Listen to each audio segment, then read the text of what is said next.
Hello check. Hello hello.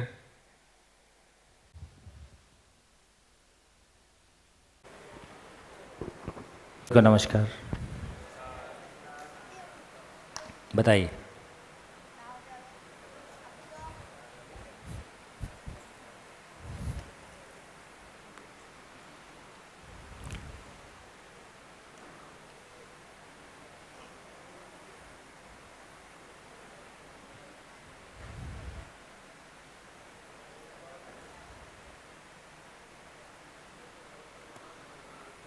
Break के पहले जितनी चर्चा की है उसमें यदि परिचय शिविर की पृष्ठभूमि को लेकर यदि देखें तो पूरी चर्चा इतनी ही कर रहे हैं कि बेसिकली जो है वो सहअस्तित्व है, ना उससे कम ना उससे ज़्यादा। तो सहअस्तित्व को समझना है, सहअस्तित्व को जीना है। अभी कैसा जी रहे, दोनों में गैप देखें तो और भाषा को बनाएं तो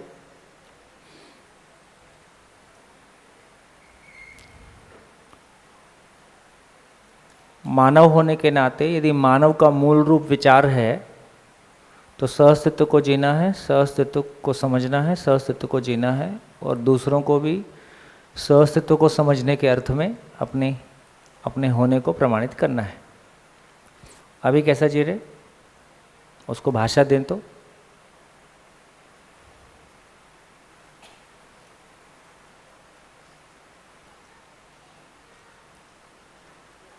दोनों में कितना दूरी है। अभी जो हम जी रहे, जिसको जी तो रहे, तो उसको भाषा दें तो अभी क्या बोलेंगे? है शरीर को पहचान रहे, शरीर को भोग रहे, दूसरे भी शरीर भोग सकें उसके लिए उनको भी पहचानवा रहे। इतना फर्क है। तो ऐसा देखते हैं तो बहुत हल्का सा लगता है, लेकिन जब जिंदगी में जी रहे हैं तो इतना बड़ा फर्क क्यों नहीं मालूम हो रहा है। अब दोनों परिभाषा को आमने सामने रख के बात करते हैं तो ऐसा लगता है कि कितना गैप है, लगता है। लेकिन जब रोज़मर्रा में जीते हैं तब वो गैप इतना बड़ा नहीं लगता है। क्यों ऐसा है?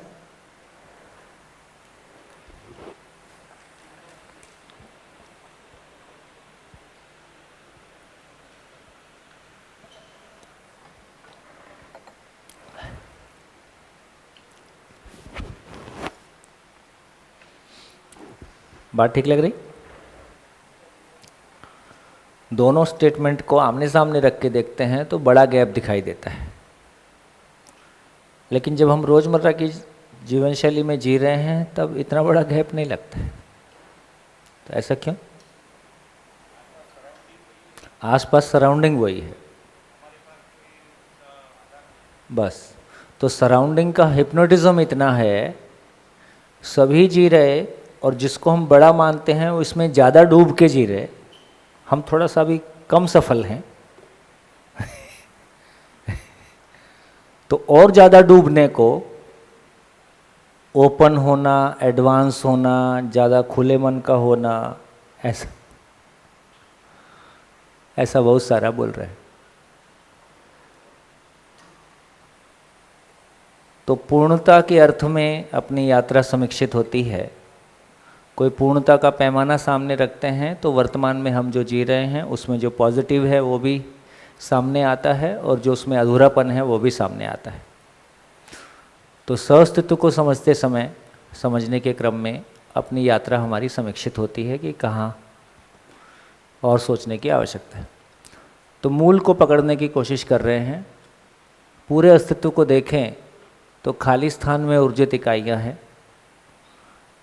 सभी ऊर्जित इकाइयाँ व्यवस्था के अर्थ में हैं। तो ये सभी व्यवस्था के अर्थ में कैसे हैं, इस क्रम में इकाइयाँ अपने तरह के से व्यवस्थित हैं तो ये परिभाषित नहीं हो रहा है। तो सभी खाली स्थान में हैं तो इस इकाइयों की महिमा हमको किसी हद तक समझ में भी आई है, लेकिन व्यापक वस्तु या खाली स्थान को हमने नाम से ही लगता है कि हमने खाली मान के छोड़ दिया। लेकिन खालिस्तान कोई महिमा संपन्न चीज़ है, उसको धीरे धीरे हम समझने की कोशिश कर रहे हैं। तो खालिस्तान असीम है, व्यापक है, पारदर्शी है, निराकार है, और जो महिमा जिसको हम पहचानने की कोशिश कर रहे हैं उसको हमने क्रिया शून्यता के रूप में पहचाना। एक ऐसी महिमा जो स्वयं क्रिया शून्य है, लेकिन सभी इकाइयों को देखते हैं तो जैसा कि पहले भी कहा कि सभी इकाइयाँ क्रियाशील हैं, इसका अर्थ बल संपन्न है, इसका अर्थ सभी इकाइयाँ ऊर्जा संपन्न है। तीसरी कोई चीज़ है नहीं, तीसरी कोई चीज़ इकाई और व्यापक वस्तु खालिस्तान के अलावा तीसरी कोई चीज़ है नहीं। इससे ये सिद्ध होता है कि सभी इकाइयाँ ऊर्जित हैं, तीसरी कोई चीज़ है नहीं, सभी इकाइयाँ 100% हार्मनी को व्यक्त करती हैं। इसका मतलब है कि सभी इकाइयों के ऊर्जित होने का आधार एक समझ में आता है कि अलग अलग समझ में आता है। सभी इकाइयों के ऊर्जित होने का आधार एक है ना, तभी इनमें आपस में वो रिश्ता दिखाई देता है, वो संबंध दिखाई देता है। सभी आपस में एक दूसरे के साथ में पूरकता को पहचानते हैं, और एक चीज़ व्यापक वस्तु ही है जो सभी इकाइयों को समान रूप से प्राप्त है, उससे बाहर निकलने की भी कोई संभावना नहीं है। इसलिए खालिस्तान को हमने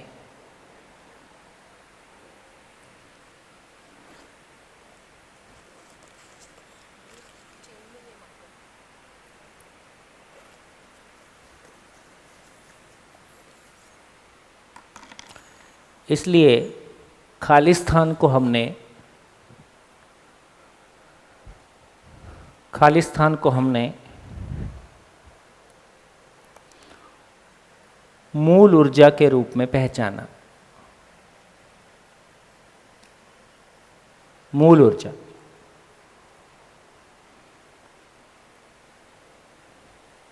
तो किस रूप में पहचाना? खालिस्तान में ना कुछ कम किया जा सकता है, ना उसमें कुछ जोड़ा जा सकता है। वो कम अधिक से मुक्त है। कोई चीज़ कम अधिक से मुक्त है, इसलिए उसका एक नाम स्थिति पूर्ण है। जैसे मानव की स्थिति में कुछ जोड़ा घटाया जा सकता है। मानव भी अपनी पूर्णता को पा जाए तो उसका नाम फिर जागृति पूर्णता है, वो जागृति की पूर्णता हो गई। लेकिन बाकी सभी इकाइयों को देखें तो उनमें कुछ जोड़ा जा सकता है, घटाया जा सकता है। उनकी स्थिति अपने आप में पूर्ण निरंतर नहीं है, जैसी है हमेशा वैसे ही रहेगी, ऐसा नहीं है। तो एक ऐसी महिमा जो स्वयं क्रिया शून्य होते हुए समस्त इकाइयों में क्रियाशीलता का आधार है, इसलिए महिमा शब्द इस्तेमाल किया। एक ऐसी महिमा जो स्वयं क्रिया शून्य होते हुए समस्त इकाइयों में क्रियाशीलता का आधार है। एक ऐसी महिमा जो स्वयं में पूर्ण है, अप्रभावित है, उसके जैसी दूसरी कोई वास्तविकता नहीं है, वो स्वयं में पूर्ण है।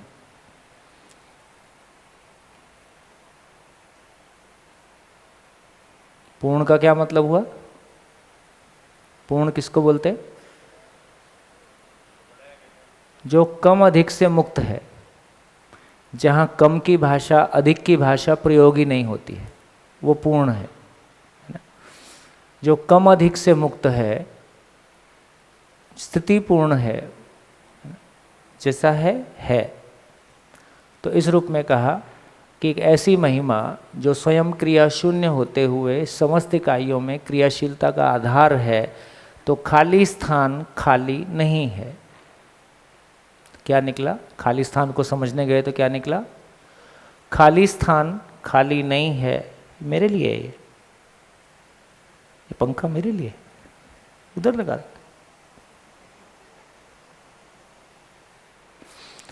खाली थोड़ा पीछे कर दीजिए, पीछे, और हल्की हवा आ रहा, आपको भी थोड़ी सी मिल जाएगी। और थोड़ा पीछे, बस। हाँ, थैंक यू, बढ़िया।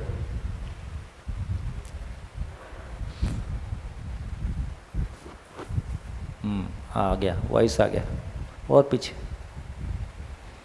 वो माइक पकड़ता है। और पीछे, बस।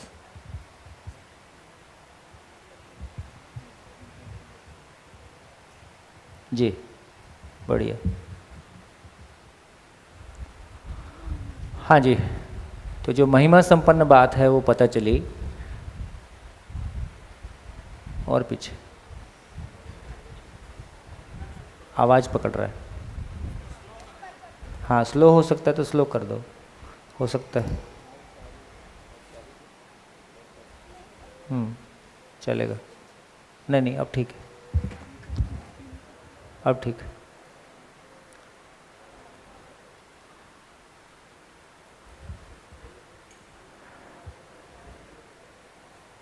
हाँ,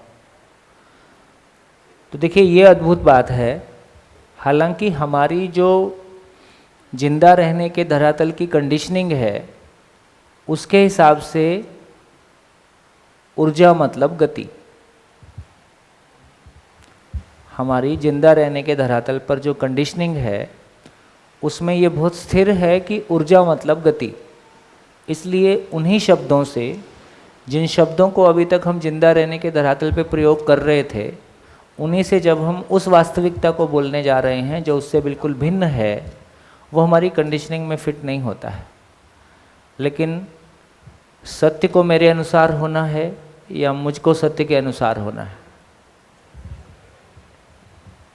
तो मुझको सत्य के अनुसार होना है, सत्य मेरे अनुसार होने वाला नहीं है। जैसे हम एक कोट लिखा हुआ अक्सर देखते हैं, संसार में सब कुछ बदल जाएगा, सब कुछ बदल जाएगा। ये काफ़ी पॉपुलर सा कोट है। संसार परिवर्तनशील है। जब संसार परिवर्तनशील कह रहे हैं तो वो उसमें गलती है, उसके आगे लगाना पड़ेगा कि जड़ संसार परिवर्तनशील है। चैतन्य संसार होने के रूप में परिवर्तनशील नहीं है, वो अमर है। जीवन वस्तु, जीवन रूप में मैं, मेरे साथ इतना ही हो सकता है कि मैं समझ के जीऊँ कि बिना समझे जीऊँ, सशरीर जीऊँ कि बिना शरीर जीऊँ, इससे ज़्यादा और कुछ नहीं हो सकता है। मैं हूँ, अब इसमें कोई ऐसी स्थिति नहीं है कि मैं ना रहूँ। हूँ, इसकी निरंतरता है। सशरीर या बिना शरीर, समझदारी या बिना समझदारी, सुखी या दुखी, बस इतना ही हो सकता है। तो जब हम कह रहे हैं कि संसार परिवर्तनशील है, तो मूल में ये कह रहे हैं कि जड़ संसार परिवर्तनशील है। चैतन्य संसार में होने के रूप में कोई परिवर्तन नहीं है। चैतन्य संसार में परिवर्तन है तो जीव चेतना से मानव चेतना में गुणात्मक परिवर्तन है। उसी तरह से जब हमारी कंडीशनिंग ऊर्जा से क्रिया की है तो ये जड़ संसार की कंडीशनिंग है। लेकिन व्यापक वस्तु के रूप में, खाली स्थान के रूप में हमारा एक ऐसी महिमा से परिचय हुआ जो स्वयं क्रिया शून्य होते हुए समस्त इकाइयों में क्रियाशीलता का आधार है। एक ऐसी महिमा को हमने खाली स्थान के रूप में पहचाना। तो खाली स्थान खाली नहीं है, खाली स्थान खाली नहीं है, वो ऊर्जा स्वरूप है। खाली स्थान खाली नहीं है, ये ऊर्जा स्वरूप है। खालिस्तान में ऊर्जा है कि खालिस्तान ऊर्जा स्वरूप है?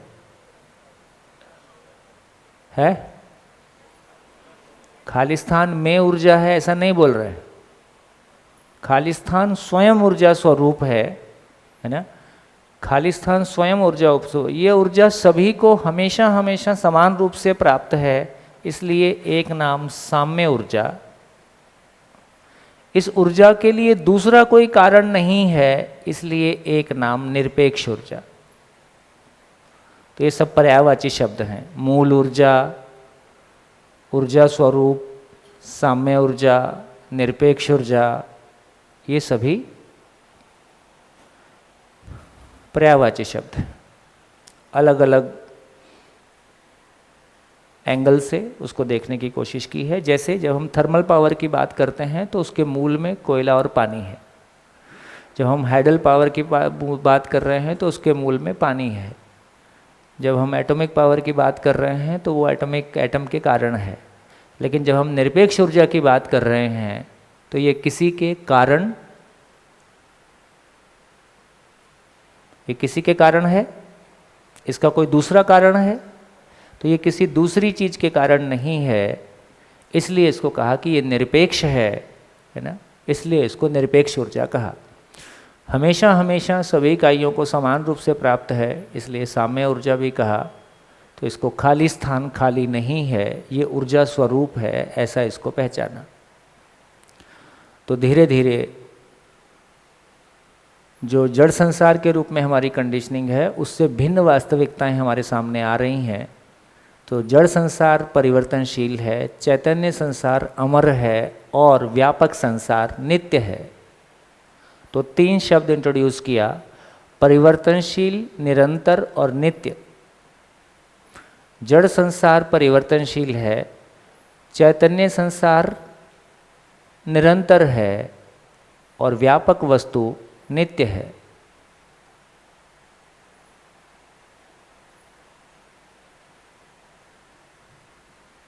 तो व्यापक वस्तु को लेके 3-4 शब्द और लिख सकते हैं। ये नित्य है,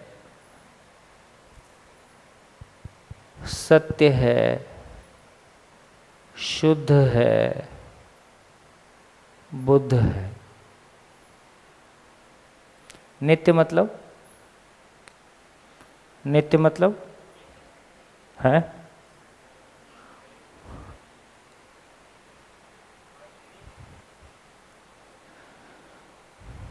देखिए, सारी यदि चर्चा को समराइज करें तो हम कुछ सेंटेंस में, कुछ सेंटेंस को बहुत ध्रुव रख सकते हैं।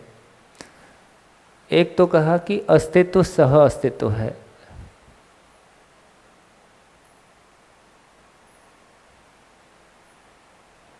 अस्तित्व सह अस्तित्व है। सह अस्तित्व नित्य वर्तमान है। सह अस्तित्व नित्य प्रभावी है। सह अस्तित्व नित्य प्रगटनशील है और 4 अवस्थाओं के स्वरूप में प्रकट है। सह अस्तित्व, सह अस्तित्व 4 अवस्थाओं के स्वरूप में प्रकट है। मानव के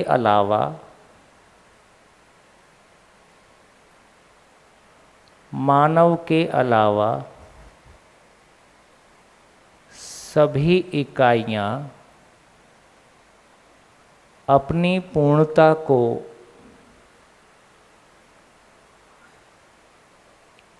निश्चित आचरण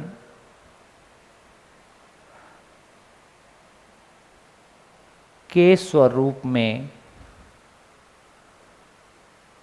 व्यक्त करती हैं।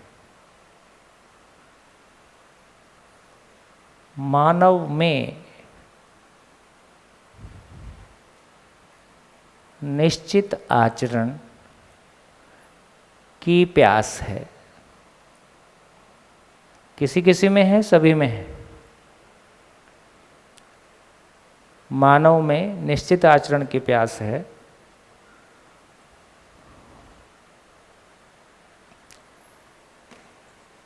मानव में निश्चित आचरण की प्यास है अपनी पूर्णता को व्यक्त करने के अर्थ में।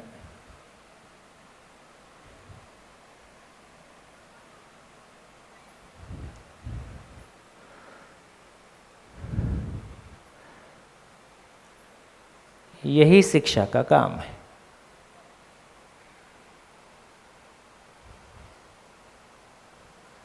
तो शिक्षा परिभाषित हुई, फाइनली एक सूत्र कहा गया कि ये अस्तित्व क्यों है? अस्तित्व में हर इकाई प्रमाणित होने के अर्थ में है। प्रमाणित होने के अर्थ में है। ये अस्तित्व ऐसा ही है।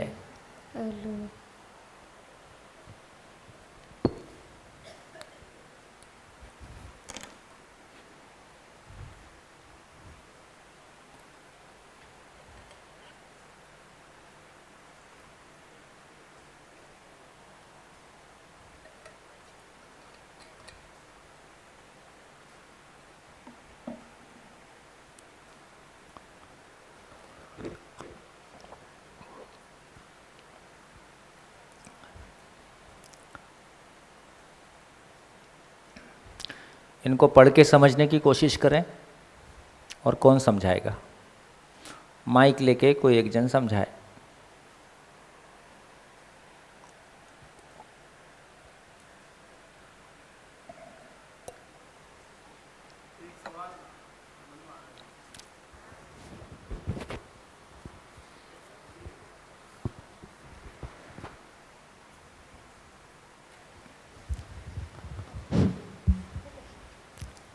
ये लिखा कि मानव के अलावा सभी आचरण के स्वरूप में व्यक्त करती है और मानव में निश्चित आचरण की प्यास है।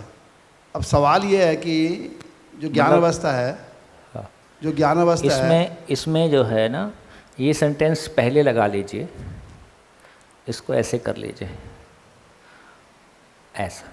अपनी पूर्णता को व्यक्त करने के अर्थ में हाँ, मानव में निश्चित आचरण की प्यास है। नहीं, पर मेरा सवाल ये है कि ज्ञान अवस्था की जो इकाई है वो तो एक विकसित इकाई है इन तीनों से, पदार्थ, प्राण और जीव अवस्था से। अगली इकाई ज्ञान अवस्था है ना। जब वो तीनों अपनी आचरण को निश्चित स्वरूप व्यक्त करती है तो मानव तो और विकसित इकाई है, उसमें ये कमी कहाँ से आ गई? वो तो पहले से उनमें उससे निचली इकाइयों में जो है 5 नहीं 5 परिचय, 5 परिचय शिविर। मैं तो नहीं ऐसा नहीं है, ऐसा नहीं है, ऐसा नहीं हो सकता। मैं तो 50 कर चुका, 5 क्या करूँगा? वो मन कहीं और रहता होगा। नहीं ऐसा नहीं, बहुत ध्यान से करा, ऐसा नहीं, बहुत ध्यान से किया। नहीं। चलिए, इनका उत्तर कौन देगा? कितने लोगों को लगता है कि इसका स्पष्ट उत्तर मेरे पास है? क्वेश्चन फिर से बोलिए। हाँ, मैं ये कह रहा हूँ कि 2 ही लोगों के पास है और इतनी गरीबी मत दिखाओ। नहीं स्पष्ट उत्तर मेरे पास है इनके उत्तर का, है ना। 1 2 3 4 5 6 7 8। प्रश्न फिर से बोलिए। हाँ, मेरा सवाल ये है कि ज्ञान अवस्था ये एक विकसित अवस्था है चारों अवस्थाओं में, पदार्थ, प्राण और जीव में। उसके बाद ज्ञान अवस्था है। जब तीनों अपने निश्चित आचरण के स्वरूप को व्यक्त करती है तो ज्ञान अवस्था में तो ये तो विकसित अवस्था है, तो इसमें ये कमी कैसे रहेगी? ये मतलब पहले से क्यों नहीं अपने आचरण को निश्चित कर पा रही? ये एक सवाल है मेरा। सवाल अच्छा है ना। देखते। हेलो, मेरा नाम भरत है, गांधीनगर से हूँ। ये जो 4 अवस्थाएं हैं, तो चारों अवस्था जो प्रगटनशील अवस्थाओं में पदार्थ अवस्था, प्राण अवस्था, जीव अवस्था और उसके बाद ज्ञान अवस्था आई। तो ज्ञान अवस्था अभी ये जो इवोल्यूशन की प्रोसेस में है, इवोल्यूशन मतलब जो भी आगे बढ़ रहा है, इसमें कल्पनाशीलता और कर्म स्वतंत्रता जो है, उसी के कारण वो पूर्णता को पाने के लिए कोशिश कर रहे हैं। अभी वो पूर्ण नहीं है अपने आचरण के स्वरूप से। बाकी शरीर देखो या उसका ओवरऑल जो भी उसकी अवस्था प्रकट हुई है, वो प्रकटन जो है वो शरीर के तौर पे पूर्ण है, मगर उसका जो आचरण के तौर पे जो पूर्णता पाना है, उसमें अभी शेष है और उसकी अभी वो प्रक्रिया चालू है जो इवोल्यूशन होता है, जैसे उत्क्रांति हो रही है, इसमें हम आगे बढ़ रहे हैं। उसी का जो मैं समझा हूँ वह वो है। नहीं, जीव चेतना में भी चेतना है, तो जीव जो है, इसका मतलब तो हो सकता है वो भी इवॉल्व कर रहा हो, वो भी पूर्णता को ना हाँ, प्राप्त किया जीव हो। जब ये 4 अवस्थाओं में ऐसा है कि जब एक अवस्था पूर्ण होती है तब दूसरी प्रकट होती है। यही सजा ठीक है, मानव को कहना पड़ेगा तुम आदमी नहीं समझोगे, जाओ तुम कुत्ते से ही समझ के आओ, वो इवॉल्व हो गया, तुम हुए नहीं। चारों तो हो सकता है अवस्थाओं उधर भी इवोल्यूशन चल रहा हो और मानव से पहले उसको समझ में आ जाए कुत्ते का अस्तित्व। आचरण भी तो गड़बड़ है ना, हाँ। कभी काट लेता है, कभी भौंकता है, कभी चुप प्यार से। वो तो क्या है, मानव के साथ रहने से ऐसा हो गया। एक्चुअली देखिए मजाक नहीं है, कुत्ते का आचरण निश्चित है। कुत्ता मूलतः जंगली पशु है, कुत्ता मूलतः मांसाहारी होता है, कुत्ता मूलतः है ना मांसाहारी करता है। लेकिन आदमी ने उसको पालतू बना लिया, अब अपने पास रह के घिया भिंडी भी खिला दिया, तो घिया भिंडी खा खा के वो शाकाहारी भी हो गया, लेकिन मूलतः वो मांसाहारी है। अब उसको बीच बीच में जब शाकाहार खाना मिलता है तो पूंछ हिलाता है और बीच बीच में काट भी लेता है। इसका मतलब उसका आचरण अभी निश्चित नहीं हाँ, हुआ। मानव की वजह से उसका आचरण भी अनिश्चित हो गया। जिसके साथ रहेगा उसके जैसा हो जाएगा। तो मानव का आचरण निश्चित नहीं है। उसको प्रकृति में यदि कोई मांसाहारी है तो वो हिंसक है ना, शाकाहारी है तो वो हिंसक उस तरह से नहीं है। गाय मार भी देगी तो मार के खा नहीं लेगी, अपनी रक्षा के लिए मार सकती है या कुछ भी। गाय मर जाएगी, मांस नहीं खाएगी, है ना, सामान्य स्थिति यही है। लेकिन ये जो बदलाव आ गया तो मानव की परस्परता में रहने की वजह से उसके आचरण में कोई बदलाव आ गया। तो इस सेंस में ये कह रहे हैं कि एक इकाई का दूसरी इकाई पे कोई प्रभाव पड़ता है, लेकिन वो अपने मूल आचरण को नहीं छोड़ सकता है। तो कुत्ता उनके मूल आचरण में वो मांसाहारी है, वो हिंसक है, इसलिए वो मूल आचरण उसके साथ चलता रहता है। तो मानव भविष्य में ऐसा आपका मतलब जानना है कि वो अहिंसक हो जाएगा पूर्ण रूप से? हाँ तो ऐसा मेरे को बोल रहे हैं कि हो सकता है ये आपका भ्रम है कि भविष्य में जो है सब मानव मूलतः अहिंसक है। क्या ऐसा सिद्ध हो पाएगा? चलिए देखिए सत्यप्रकाश जी संतुष्ट होते हैं कि नहीं। सत्यप्रकाश जी को संतुष्ट कौन करता है, देखते हैं। हाँ जी, हाँ जी, हाँ जी, जहाँ भी है माइक जिसके पास है वही बोलेगा। हेलो, मेरा नाम यश है। हाँ, आपने जब कहा कि ज्ञान अवस्था ये तीनों अवस्था से उच्च की कैटेगरी है तो वो अपूर्ण क्यों है? तो मैं ये समझता हूँ कि अभी ज्ञान अवस्था है वो शरीर के रूप में उच्च कैटेगरी है।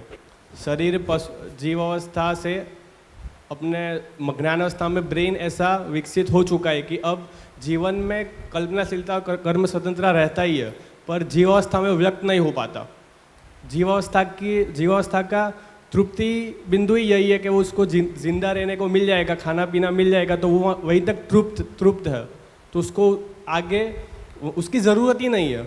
अब ज्ञान अवस्था का जो शरीर बना उसमें मेधस ब्रेन ऐसा विकसित हो चुका है कि अब जीवन अपनी पूर्णता के लिए व्यक्त हो सकता है।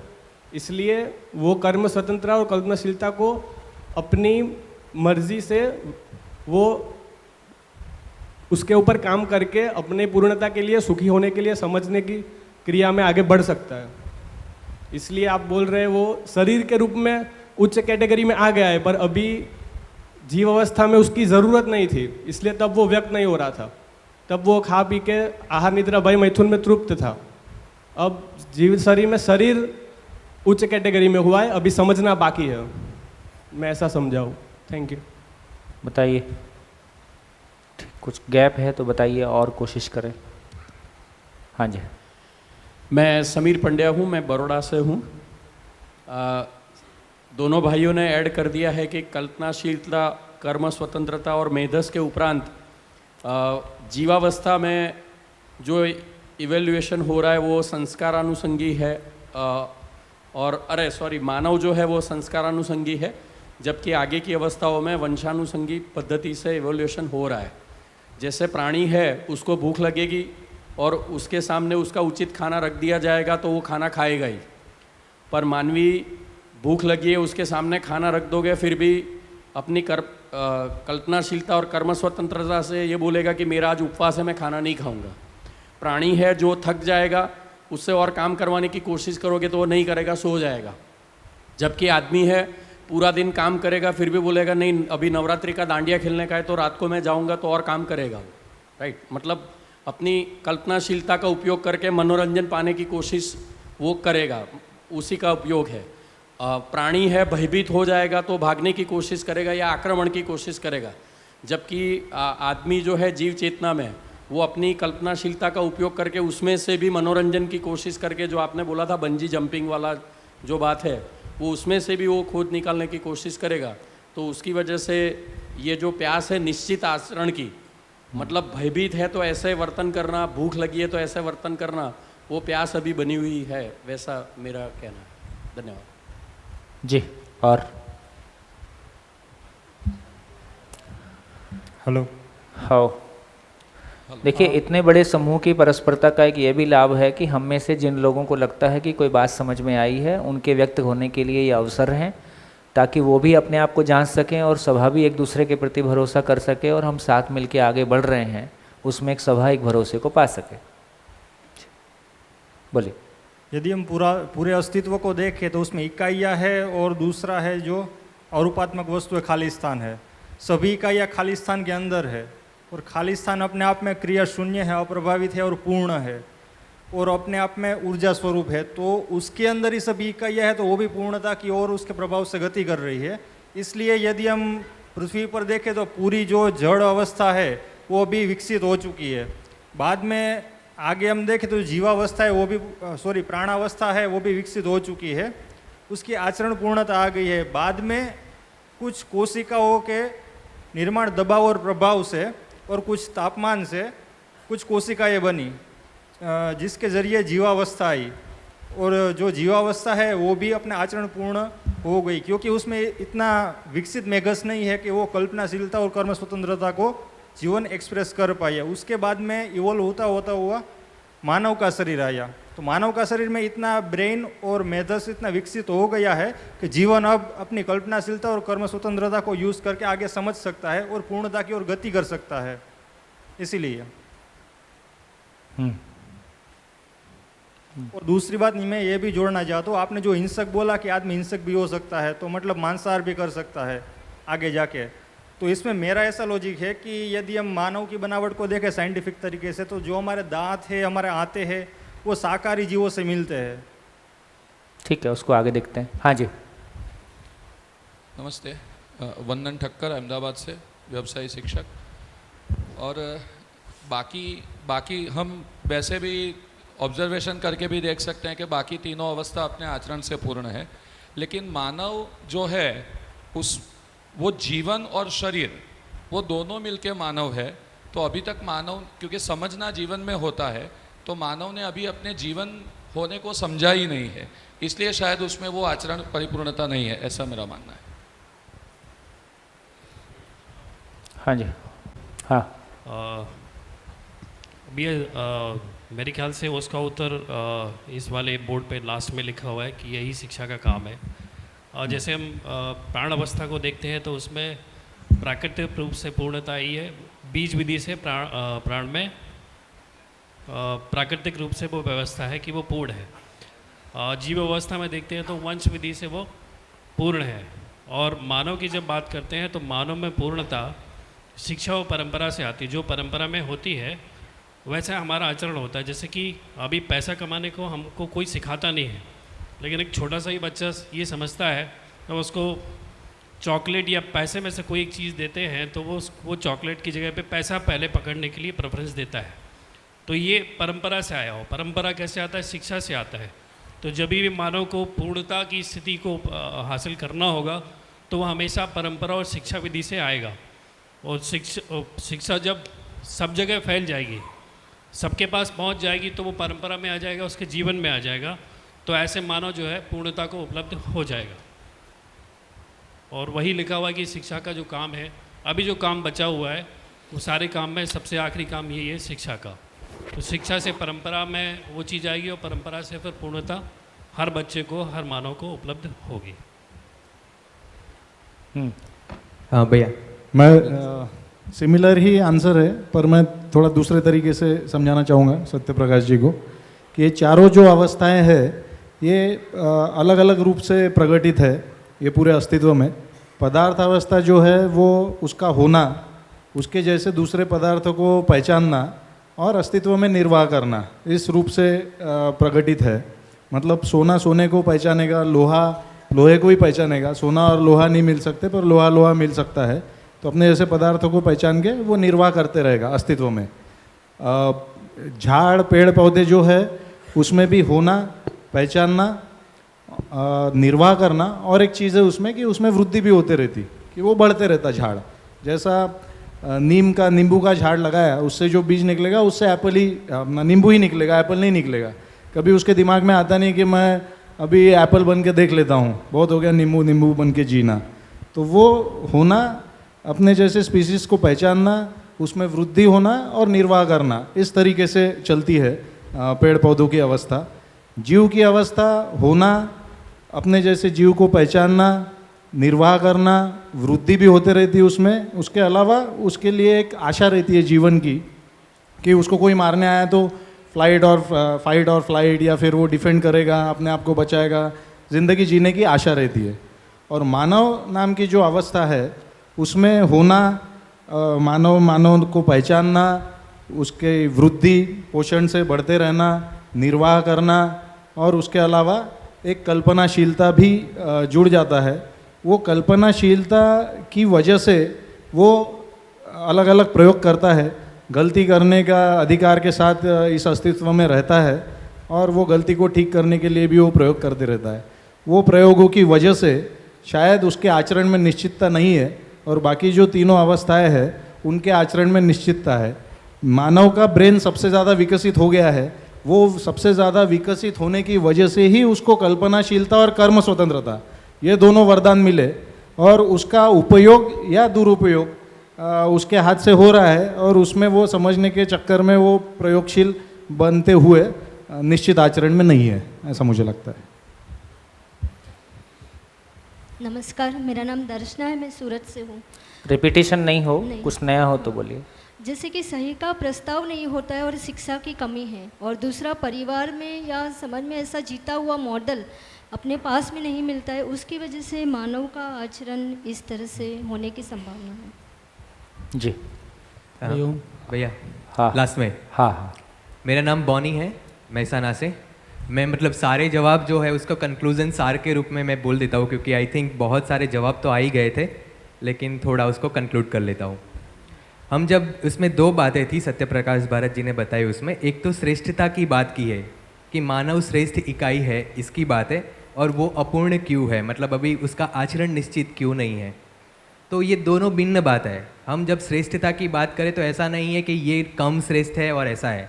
जब यहाँ पे श्रेष्ठता का जो आधार की बात की है, उसमें ये कहना चाहते हैं कि इसमें कर्म स्वतंत्रता और जो है वो मेधस विकसित होने के कारण व्यक्त हो रही है। आगे में जीव अवस्था में भी वही जीवन है, लेकिन उसमें व्यक्त नहीं हो रहा है, तो उस हिसाब से उससे श्रेष्ठ है।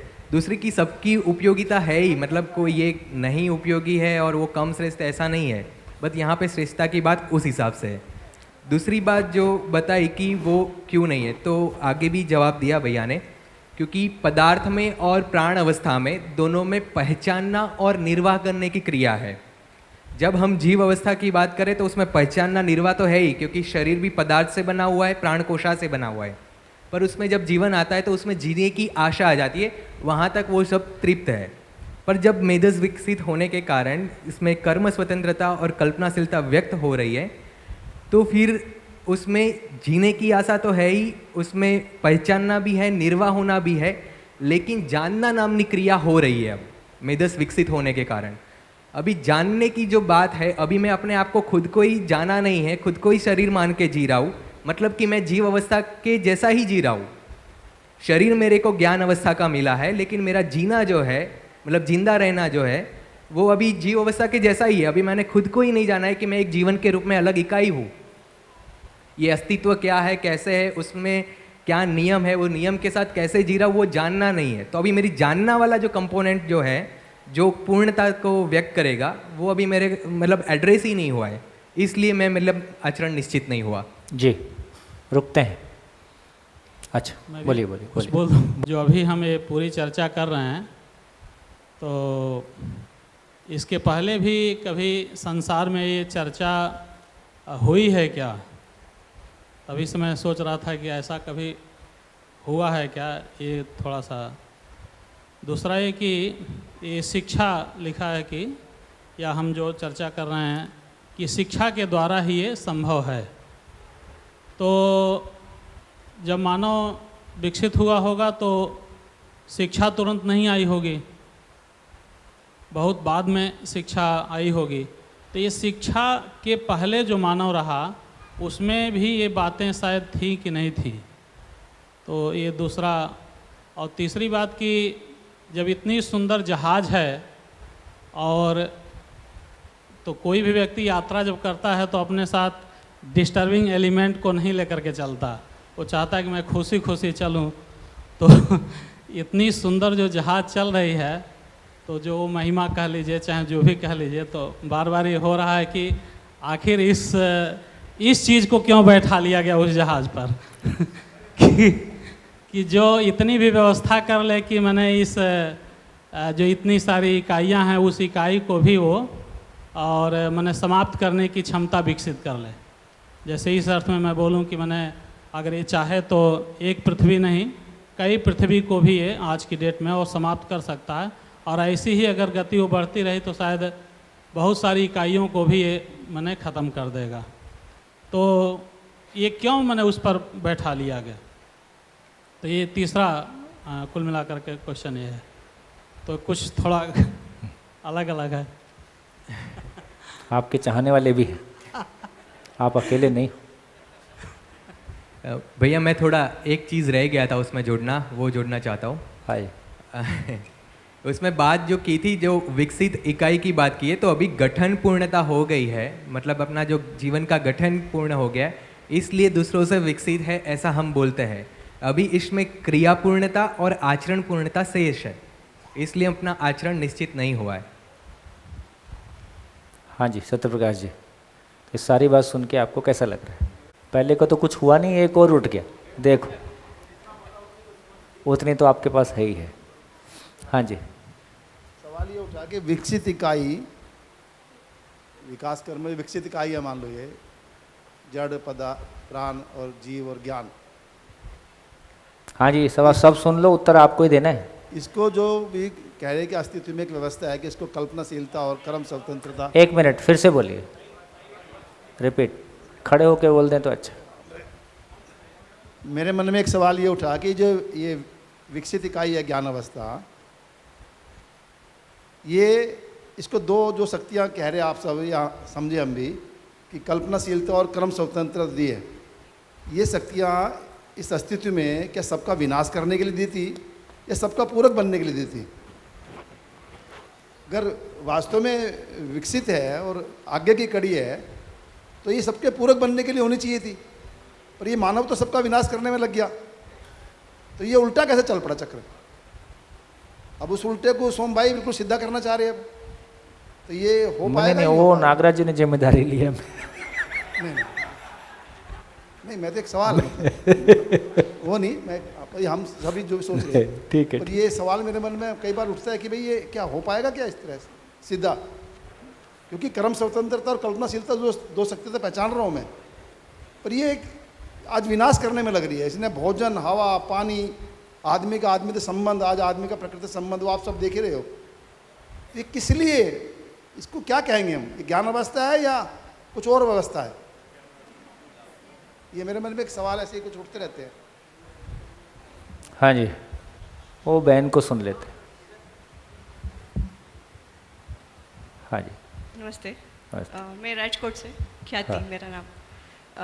पहला और दूसरा प्रश्न शायद मैं जो कहना चाहती हूँ उसका उत्तर दे सकेगा कि पहला जो प्रश्न था कि हम विकसित इकाई है तो पूर्ण क्यों नहीं है, तो इस प्रश्न में मैं इस तरह से भी आपको कह सकती हूँ कि हम पूर्ण होना चाहते हैं भी या नहीं। हाँ हाँ, लेकिन वो पूर्णता वाला जो प्रश्न था उसमें पूर्ण होने की चाहत सिर्फ मानव में है। क्योंकि हम में ही ये वो क्षमता है कि हम पूर्ण हो सकते हैं अभी के दौर पे। हमसे अलावा जो 3 अवस्थाएं हैं उसमें ना ही वो क्षमता है, ना ही योग्यता है, ना ही पात्रता है अभी के दौर पे, ऐसा हम कह सकते हैं। लेकिन मानव के पास वो क्षमता है कि पूर्ण हो सकता है, लेकिन योग्यता और पात्रता नहीं है। इसका भी यही कारण है क्योंकि जब शरीर नया लेते हैं, जब जन्म लेते हैं तो जीव अवस्था में ही होते हैं। तो जीव अवस्था का जो 4 विषय है, आहार, निद्रा, भय और प्रजनन, उसी में ही हमारा जीवन चलता है और उसी की परंपरा ही बनी रहती है। तो जागृत होने की परंपरा, मानव होने की परंपरा, उसका अवसर हमें मिले, उसका वातावरण मिले, तो हम उस चेतना, जीव चेतना में से मानव चेतना में ट्रांसफ़र हो सकते हैं। वो क्षमता हम में है, वो दूसरी अवस्था में नहीं है। तो मुझे लगता है कि जो कल्पनाशीलता की बात दूसरे प्रश्न में भैया ने बोली है, उसका भी यही कारण है कि कल्पनाशीलता हमें मिली है, लेकिन यूज़ कैसे करना है वो तीनों अवस्था के माध्यम से हमें पता नहीं चला है। वो माध्यम भी मानव ही है। कोई मानव जागृत बनेगा तो हम उससे कुछ सीखेंगे, समझेंगे और फिर उसका वातावरण क्रिएट होगा, तो और दूसरे मानव मल्टीप्लाई होंगे।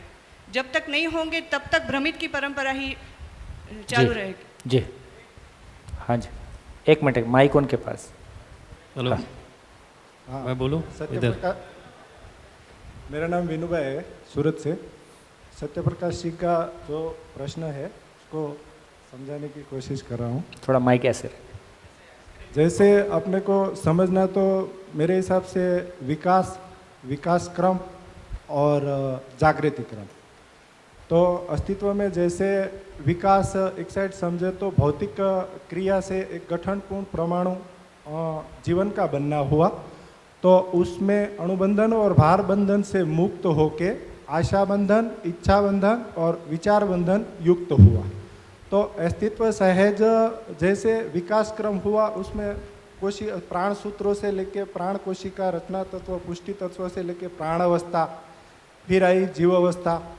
तो आशा, विचार, इच्छा से मुक्त होने से जो प्राणी का जो पशु में जीवनी क्रम जो हुआ, उसमें जीने की आशा के रूप में आशा जो है वो प्रमाणित हो जाती है, और आशा, विचार, इच्छा तीनों का प्रमाण रूप में विकसित मेधस तंत्र से एक मानव का जीवन, जो संपूर्ण विकसित मेधस तंत्र युक्त मानव का शरीर का बनना हुआ, और शरीर और जीवन का संयुक्त रूप में आशा, विचार, इच्छा, पूरी संस्कृति में जो भी विकास से लेके विकास क्रम पूरा जानने के बाद वो फिर जागृति क्रम आता है। तो पूर्णता की समझ के साथ उसी को बोलते संस्कृति। वो जब संस्कार में आती है और फिर वो संस्कार है वो जीने में जब प्रस्तुत होता है, तो फिर जाके सभ्यता पूर्वक वो प्रमाणित होता है। फिर विधि है, व्यवस्था है। इसी के लिए संस्कृति, सभ्यता, विधि और व्यवस्था वो पूरा जागृति क्रम है। तो पीछे का है वो जागृति क्रम है। आगे का जो है 3 अवस्था जो है उसमें विकास क्रम है, और गठनपूर्ण परमाणु का जो है वो विकास है। ऐसे में समझा पाया। हेलो भैया, मैं सत्यप्रकाश जी ने कहा ना कि जो मानव को जो कल्पनाशीलता और कर्म स्वतंत्रता मिली है, क्या वो विनाश के लिए मिली थी क्या? तो विनाश की जैसी स्थिति हम अभी देख रहे हैं वो हम सबकी गलतियों का परिणाम है। और गलतियों के बारे में भैया ने जैसे समझाया कि कोई भी मानव गलतियां करना नहीं चाहता, गलती से गलती होती है, और वो जो कुछ भी कर रहा है सुख की तलाश में कर रहा है। तो गलती तब तक गलती होती रहती है जब तक हमको कोई सही का रेफरेंस नहीं पता होता है। सही के रेफरेंस में, सही की रोशनी में ही हमारी कोई गलतियां ठीक होती है। तो अभी तक जितनी भी पहले पास में, धर्म में, किसी संप्रदाय में जो भी अनुसंधान हुए हैं, वो किसी गिने चुने व्यक्तियों ने समझा जरूर है, लेकिन वो बाकियों को समझा नहीं पाया है। तो वो चीज़ जो है हम बात कर रहे थे कि उसकी समझ की परंपरा नहीं बनी है।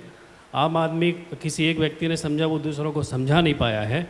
तो गलती हम कर रहे हैं, लेकिन हम गलती को गलती सही तभी समझेंगे कि जब कोई हमारे सामने हो जो बता सके कि ये सही है। तो जिस दिन हमें ये कोई बता दे, जिसको हम रेफरेंस पॉइंट बोलते हैं, उस दिन से वो गलतियाँ कम होना शुरू हो जाती हैं, ख़त्म हो जाती हैं। तो ये कह सकते हैं कि अभी तक हमारे सामने कोई रेफरेंस नहीं थे जिसको देख के हम पहचान सके कि हम कुछ गलतियां कर रहे हैं। शायद आदरणीय नागराज जी के रूप में वो एक आदमी के रूप में वो व्यक्ति आया, वो रेफरेंस पॉइंट आया जिससे वो यात्रा शुरू हुई कि हम अपनी गलतियों को उस व्यक्ति को देख के, उस रेफरेंस को देख के सुधार सके। और आदमी जब भी सीखेगा, मानव जब भी सीखेगा तो मानव से ही सीखेगा, क्योंकि हम जो अभी गलतियां कर रहे हैं वो भी हम मानव से ही सीख रहे हैं। तो ये है कि रेफरेंस पॉइंट नहीं था, इसकी वजह से हम गलतियां कर रहे थे, उन गलतियों का परिणाम विनाश के रूप में हम सबके सामने था। धन्यवाद। बहुत बढ़िया। एक मिनट रुके। देखिए, मेरे को लगता है कि ये जो बिंदु आया है ये थोड़ा सा रूटीन से अलग भी था और इसमें समझने की बात है। बैठिए। जैसा कि कल से हम चर्चा कर रहे हैं और चर्चा करने के क्रम में ये बात आई कि भाई अभी तक हमारे पास दो तरह की यात्राएं उपलब्ध थी, दो तरह के यान उपलब्ध थे। एक भौतिकवादी यान है, एक आदर्शवादी यान है। एक तरफ ईश्वर में सुख है, एक तरफ शरीर में सुख है। दोनों तरह के यान में ट्रैवल करके परंपरा ने देखा है। तो इसमें जो मिसिंग पॉइंट हुआ वो ये हुआ कि मानव का अध्ययन नहीं हुआ। मानव के अध्ययन में मूल में समझने गए तो ये मानव को, शरीर को चलाने वाली जो रियलिटी है, सच्चाई है, वो कोई जीवन नाम की सच्चाई है ना। इस तरह से मानव का अध्ययन हो पाना और हमारी रोज़मर्रा की ज़िंदगी में जीवन की आवश्यकता अलग है। जब अभी रोक रहा हूँ, जब पहले हम बोल रहे थे कि समाधि मानव की ज़रूरत है, तो समाधि सबको अपनी ज़रूरत नहीं लग रही थी। भाई हमारे पूरे समाज को देखें तो कितने लोगों को लगता है कि जैसे वो जॉब की तलाश में है और उसके लिए कोई व्यवसाय की तलाश में है या कोई और चीज़ के, ऐसे कितने लोग समाधि की तलाश में है ना। ऐसे पाओगे तो शायद लाखों में कोई एक आदमी मुश्किल से निकलेगा जो सिंसियरली किसी समाधि की तलाश में है। तो इसका मतलब है कि अभी तक हमारे पास दो रास्ते थे। एक रास्ता समाधि की तलाश है, एक रास्ता भोग की तलाश है, और भोग के लिए फिर सुविधा और संग्रह की तलाश है।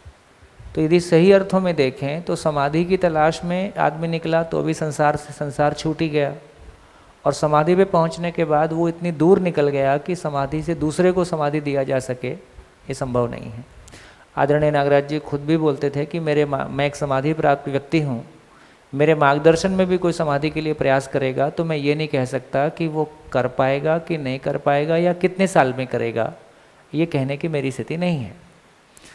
तो इसलिए उन्होंने एक भाषा प्रयोग किया कि परंपरा ने साधकों की सेवा की, लेकिन साधक से जो फल परंपरा को उपलब्ध होना चाहिए था, परंपरा ने उसकी आशा में उसका सम्मान किया, लेकिन वो फल उपलब्ध होना शेष है। तो ये जो पूरी चर्चा में आया और ये जो आपने कनेक्ट किया, बहुत अच्छा किया कि मूलतः हम गलतियों से, क्या बोले,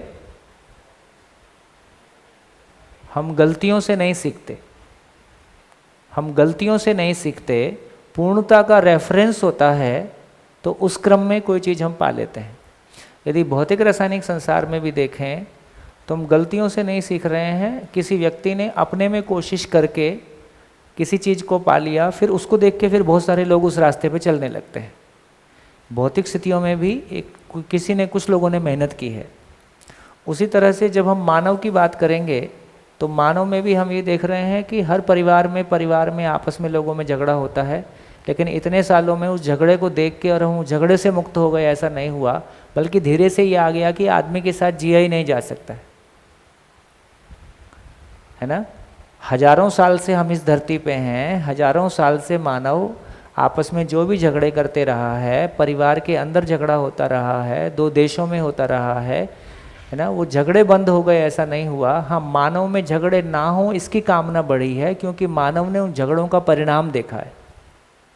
सेकेंड वर्ल्ड वॉर के बाद यूरोपियन कंट्रीज़ में लगभग युद्ध ना करने का संकल्प जो है ना, वो इस अर्थ में है कि वो विनाश हमने अपनी आंखों से देखा है।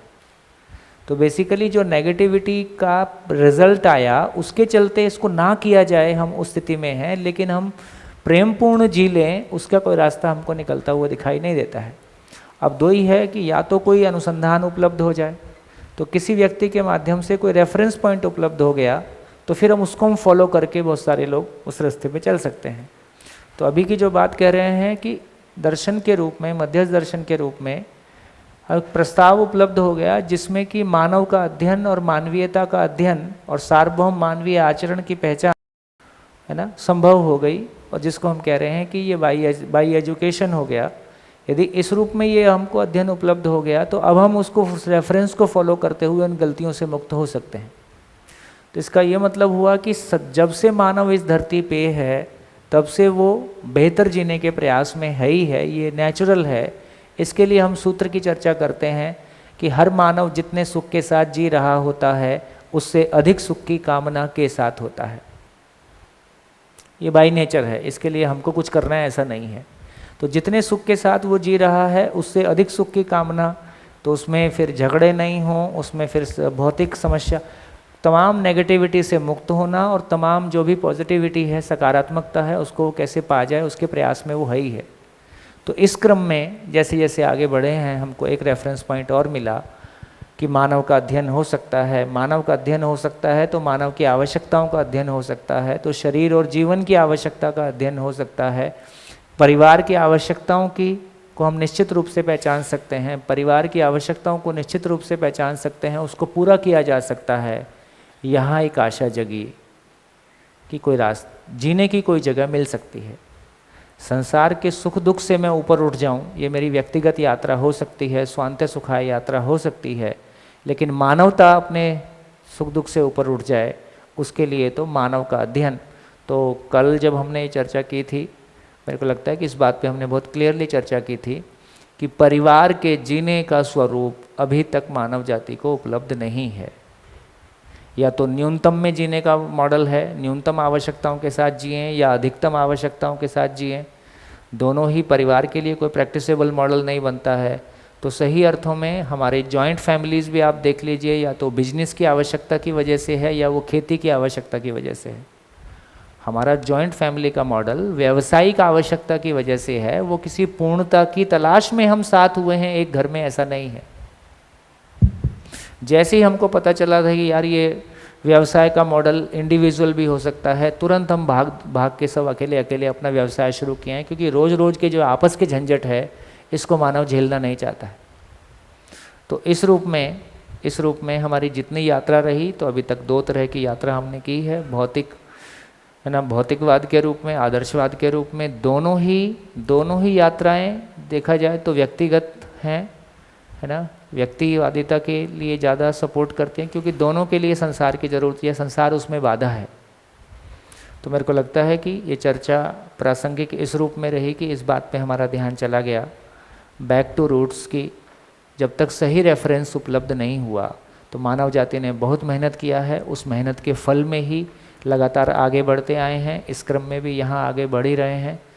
तो दो सूत्र हम यहाँ शिविर में आते ही हैं, लेकिन फिर से ध्यान दिला रहा हूँ, कल्पनाशीलता का तृप्ति बिंदु अनुभव है, कल्पनाशीलता का तृप्ति बिंदु अनुभव है, और कर्म स्वतंत्रता का तृप्ति बिंदु स्वराज्य है। स्वराज्य का मतलब है एक परिवार से लेकर विश्व परिवार तक व्यवस्था का स्वरूप। तो कल्पनाशीलता का तृप्ति बिंदु अनुभव है। अनुभव का मतलब सहअस्तित्व में अनुभूति, है ना। कल्पनाशीलता का तृप्ति बिंदु अनुभव है, इसका प्रमाण स्वानुशासन है, इसका प्रमाण स्वनियंत्रण है, स्वानुशासन है। तो मेरा भाव और विचार कितना स्वनियंत्रित है, कितना परनियंत्रित है, इसको मैं जान सकता हूँ। यदि मेरा भाव और विचार स्वनियंत्रित नहीं है, परनियंत्रित है, उसमें अव्यवस्था का विचार चलता है, अव्यवस्था का भाव आता है, इसका मतलब ही है कि मैं अनुभव संपन्न नहीं हूँ। इसका मतलब ही है, फिर दूसरा सूत्र लागू हो जाता है, तब तक मानव गलती करने का अधिकार लेकर पैदा होता है, सही करने का अवसर और साधन लेकर पैदा होता है। तो जब तक मानव को समझ नहीं है तब तक वो गलती करने के लिए बाध्य है, क्योंकि सही रास्ता उपलब्ध नहीं है। तो चलेगा तो सही, तो किसी गलत रास्ते पे जाने की संभावना है ही है, और गलत रास्ते पे जाके दुख पाएगा, दुख देगा, इसकी संभावना है ही है। हर दुख इस बात का इंडिकेटर है कि ये वो रास्ता नहीं है जो मंजिल तक जाता है। एक व्यक्ति या पूरी मानव जाति के सारे दुखों का इतना ही मतलब है कि वो इंडिकेटर है कि ये रास्ता वहाँ नहीं जाता है, ये रास्ता मंजिल की तरफ नहीं जाता है। हर दुख पाके हम सोचने के लिए बाध्य होते हैं, व्यक्तिगत ज़िंदगी में, पारिवारिक ज़िंदगी में, समाज के रूप में, देशों के रूप में, जो भी छोटा या बड़ा दुख गले पड़ा, वो हर दुख हमको सोचने के लिए बाध्य करता है कि फिर रास्ता क्या होगा। भौतिक रासायनिक संसार में भी कुछ लोगों ने मेहनत की है, इसलिए हमको ये इतने सारे साधन उपलब्ध हो गए हैं। जीवन के संसार में, चैतन्य संसार में भी अनेक लोगों ने मेहनत की है। कम से कम उनके चलते हमको ये तो पता चला ही अभी तक की यात्रा में कि मानव केवल शरीर नहीं है, शरीर के बियॉन्ड कोई रियलिटी है, इंद्रियों में जीना नहीं है ना, इसके है ना ज्ञानपूर्वक जीना कोई बड़ी चीज़ है, ज्ञान कोई बड़ी चीज़ है, ये तो परंपरा ने स्थापित किया ही।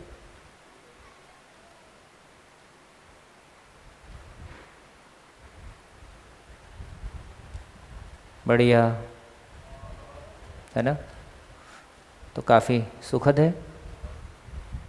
सत्यप्रकाश जी ठीक लग रहा है? तो इसका क्या मतलब हुआ? पदार्थ अवस्था, प्राणावस्था, जीवावस्था की पूर्णता की अभिव्यक्ति मानव है, मानव शरीर है। क्योंकि यदि वो पूर्ण नहीं है, यदि पदार्थ अवस्था अपने में तृप्त नहीं है, पदार्थ अवस्था तृप्त नहीं है, तो प्राणावस्था नहीं आ सकता है। पदार्थ अवस्था तृप्त नहीं, प्राणावस्था तृप्त नहीं है, तो जीवावस्था नहीं आ सकता है। जीवावस्था तृप्त हुआ है तो ही मानव आया है। मानव होने के रूप में पूर्ण है, रहने को उसको समझना है, क्योंकि वो संस्कार अनुषंगी है, पत्थर नहीं है, पेड़ पौधा नहीं है, पशु पक्षी नहीं है। तो मानव पेड़ पौधा भी नहीं है, पशु पक्षी भी नहीं है, मानव इस सृष्टि की सर्वश्रेष्ठ कृति है। सर्वश्रेष्ठ कृति का मतलब है जो कुछ पूर्व की अवस्थाओं में है वो इसमें है ही, प्लस कुछ और भी है, और पॉजिटिव ही है। ये बिल्कुल वैसे ही है जैसे एक बच्चा पैदा होता है तो बिस्तर में सूसू पोटी क्यों कर लेता है। हमारा वर्जन बिल्कुल वैसा ही है कि एक बच्चा पैदा होता है, मानव इस सृष्टि की सर्वश्रेष्ठ कृति है, पर वो बिस्तर में सूसू पोटी कर लेता है ना। तो जब तक उसको जब तक उसका शरीर उस लायक नहीं हुआ है, उस शरीर को, उस मशीन को संभालने में उसको कोई समय लगता है, उसी तरह से जिंदगी को संभालने में मानव जाति का कोई समय लगा है। तो मानव जाति जहाँ से शुरू हुआ, वो शरीर को बनाए रखे, इतनी मेहनत उसने इसके लिए किया।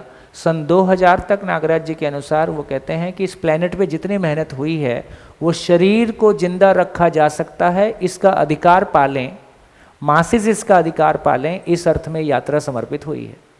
2000 के बाद की यात्रा को वो कहते हैं कि अब सही अर्थों में मानव उस जगह पहुंचा है जहां उसने शरीर को चलाने की यात्रा को प्रमाणित कर लिया और अपने स्वयं के होने को प्रकट कर सके, क्योंकि बाकी पैड उपलब्ध हो गया। तो ये कंटिन्यूस जर्नी है, कंटिन्यूस इवोल्यूशन है। तो लगातार हम एक एक स्टेप करके आगे बढ़ रहे हैं। उसका सूत्र है मानव समीक्षा विधि से आगे बढ़ता है। मानव समीक्षा विधि से आगे बढ़ता है। किसी समय तक लगता था कि खाने पीने का जुगाड़ हो जाए तो सब कुछ ठीक हो जाए। किसी समय तक लगता था कि बरसात में मकान चूता है, गर्मी लगती है, एक सुंदर बढ़िया मकान हो जाए तो सब कुछ ठीक हो जाए। किसी समय पे लगा कि गाड़ियाँ हो जाएं तो ठीक हो जाएं। किसी समय में लगा कि बच्चे भी इस लायक हो जाएं तो ठीक हो जाएं। सब कुछ होने के बाद भी लगा ये मन तो ठीक नहीं हुआ है, इसका मतलब इसकी दवाई कुछ और है। तो एक समय तक आदमी को लगता है कि रूप बल धन पद से मैं तृप्त हो जाऊंगा, खुश हो जाऊंगा, सफल हो जाऊंगा, उपलब्धि पा जाऊंगा। कोई पॉइंट के बाद उसका भी निष्कर्ष उसको जी कर देखा। इसलिए जीवन रूप में सुनना होता है, शरीर में ही मानव रूप में ही समझना होता है। सुनने का काम जीवन डायरेक्टली भी कर सकता है। इसी हॉल में और 50 जीवन हो, हमको क्या दिक्कत है ना। सबका सम्मान है ना, सभी सुन ही सकते हैं। ना आपसे कमरा मांगेगा, ना आपसे बिस्तर मांगेगा, ना खाना मांगेगा ना। लेकिन सुनने का काम जीवन में हो सकता है। लेकिन जो भी सुन लिया उसको समझ के रूप में प्रमाणित किया जा सके, उसके लिए शरीर की आवश्यकता है ही। यदि बिना शरीर के समझा जा सकता होता तो इस परंपरा में शरीर की आवश्यकता भी क्या थी। शरीर है, इसका मतलब ही है कि मानव रूप में ही समझना होता है। मानव रूप में समझने का मतलब ही है जो भी निष्कर्ष मुझको स्वीकार हो गया, उन निष्कर्षों पे मैं को मैं जी कर देखता हूँ, जी के जो रिजल्ट आता है उसका वापस फीडबैक लेता हूँ और फिर और बेहतर जी के देखता हूँ, तो धीरे धीरे वो इवॉल्व अपने में होता है। बढ़िया। हाँ जी, अजय भाई कुछ कहना चाहते हैं? कुछ ऐड करें इसी में। तो बेसिकली अपन अस्तित्व को समझने की बात कर रहे हैं, जो मतलब सारा आ ही गया है, बट मैं अपने ढंग से रखूं थोड़ा 5 मिनट। तो ये जो चर्चा हो रही है बेसिकली अपने को अस्तित्व की डिजाइन की समझने की बात कर रहे हैं, है ना। तो अस्तित्व की डिजाइन में अपन कह रहे हैं कि विकास क्रम विकास है और जागृति क्रम जागृति है, जो भैया ने रखा है यहाँ पे। तो जागृति क्रम है, माने किसी भी धरती पे शुरू होगा। जैसे आपका सवाल से ऐसा आ रहा है कि जब पहला आदमी पैदा हुआ, मान लो, है ना, जैसे इस धरती पर जब पहला पशु प्रकट हुआ या पहला पेड़ प्रकट हुआ या उसके पहले पानी हुआ, तो उसके पहले मिट्टी पत्थर हवा पानी है ही है, सॉलिडिफाई हो रहे हैं। तो एक सवाल ये बनता है कि प्राण अवस्था का आचरण ऐसा क्यों है जैसा है, ऐसा सवाल अपन पूछ सकते हैं। फिर जबकि वो पुष्टि धर्म है या बीजानुसंगी है ना, और पशु का आचरण वंशानुसंगी क्यों है। तो इसको कह रहे हैं कि एक जागृति, एक जो क्रम है ना, विकास क्रम से विकास तक, जिसमें मानव शरीर रचना तक पहुँचे। उसके बाद जीवनी क्रम हो रहा है, जहाँ पर जीवन नाम की जो घटना घटी है और जो अणुबंधन और उस भार बंधन से मुक्त हो गई है और जीने की आशा के रूप में अब शरीरों से, पशु शरीर से व्यक्त कर रहा है। तो सवाल आता है, जब मानव आ रहा है किसी न किसी पशु शरीर से ही आ रहा है, उसमें जो क्योंकि जबकि वो पशु शरीर से ही पैदा होकर वंश के अनुसार व्यक्त नहीं हो रहा है ना, उसमें एक अलग ढंग से व्यक्त हो रहा है। इसी को कह रहे हैं यहाँ से जागृति क्रम शुरू हो रहा है। तो 2 तरह से देखना है अपने को कि ऐसा है, एग्जिस्टेंस में डिजाइन ऐसा है कि अब हम जागृति क्रम से आगे बढ़ रहे हैं। माने इसीलिए जीवन, माने मानव को हम ज्ञान अवस्था की इकाई करें, है ना, मतलब ज्ञान से ही नियंत्रित होगा ये ज्ञान। तो ये समझने के लिए प्रयास कर रहा है, इसीलिए मानव बहुत सारे अनुसंधान कर रहा है। उसको जैसे पशु पक्षी पेड़ पे रह रहे तो उनको ऐसा नहीं लगता कि घर बनाना पड़ेगा, लेकिन मानव का बच्चा किसी पशु से आते हुए भी उसको उस तरह की डिज़ाइन पसंद नहीं आ रही है ना, उसको कपड़े चाहिए। तो वो अपने, जो भैया बता रहे हैं कि बहुत सारा समय इसमें लगा कि जिंदा रहने के डिज़ाइन को फिक्स किया। अब कुछ अनुसंधान होते जा रहे हैं इस क्रम में, क्योंकि तृप्त नहीं हो पा रहा है, वो कल्पनाशीलता तृप्त नहीं हो रही। तो उस ढंग से देखेंगे तो अगली अवस्था है, क्योंकि उसमें सारे रूप गुण स्वभाव धर्म पिछली अवस्थाओं के बने हुए हैं। जैसे मानव ही एक ऐसी इकाई है, जो सोम भाई कई बार एग्जाम्पल देते हैं, है ना, कि ऐसा नहीं हुआ कि किसी शेर ने 3-4 आदमी पालतू बना लिए हों। आदमी में वो पशु पक्षियों को वो पालतू या डोमेस्टिकेट कर पाता है। इससे ये तो पता चल रहा है कि आगे की स्थिति है वो, क्योंकि वो नियंत्रण कर रहा है। अब आपका जो सवाल है बहुत इंपॉर्टेंट है कि वो दुरुपयोग करना कोई श्रेष्ठता का प्रमाण नहीं है, इसीलिए पीड़ित भी है आदमी, दुरुपयोग करके पीड़ित भी है ना, समस्याग्रस्त है, परेशान भी है। तो ये जागृति क्रम की स्थिति है, किसी भी धरती पर होगा, मानव आएगा, आता है, उसके बाद वो ज्ञान के पूर्वक ही अपने को व्यक्त करता है। और हम उस जर्नी पर हैं, इस धरती की जर्नी पर अभी मानव जागृत या ज्ञान अवस्था में स्थापित होकर के, उसी क्रम में बहुत सारे अनुसंधान हुए और उसी क्रम में जो लिखा था आदर्शवाद और भौतिकवाद, महापुरुषों ने ऐसा सोचा कि शायद इससे तृप्ति हो जाएगी।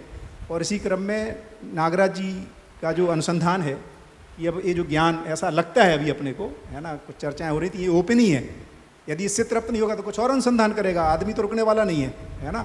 बट हम लोगों को जितना अभी तक हमारा जो उस पर भरोसा बना, लगता है ये पूरा हो गया, है ना, इसको जी करके देख के और अपने में जो तृप्ति हो रही है, और खुद नागराज जी इसको प्रमाणित कर रहे हैं, और हम लोग जितना छोटे मोटे प्रयोग कर पा रहे हैं उससे पता लग रहा है, समझ से कि ये पूरा पड़ेगा।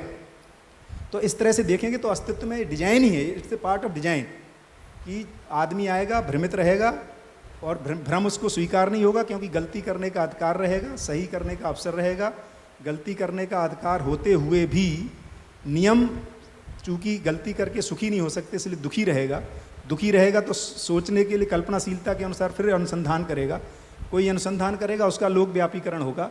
तो ऐसे देखेंगे तो इस धरती के जागृति क्रम में, ये क्रम में हम चल रहे हैं अभी, है ना, ये धरती ही पूरी जागृति की तरफ है। उसमें हमेशा ये संभावना बनी है कि इस धरती को हम बर्बाद करके फिर से पदार्थ अवस्था में कन्वर्ट कर सकते हैं।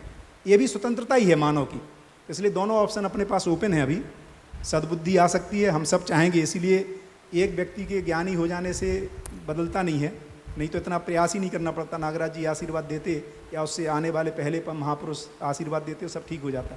तो हम सबको ही पुरुषार्थ करना पड़ेगा। और हमें यदि ये सबको ऐसा लगता है कि इसको बदल सकते हैं, तो मुझे लगता है एक अनुसंधान के रूप में घटना घट गई है, जागृति प्रमाणित हो रही है, उसको मानव लोकमानस में वो प्रभावित हो जाए, है ना, और उसमें हम सब अपना योगदान दे पाएँ, तो फिर ये संभव है कि इस धरती पर हमेशा हमेशा आने वाली, है ना, जो भी संतानें हैं, मानव जाति हमेशा हमेशा खुशहाल रह सकती है।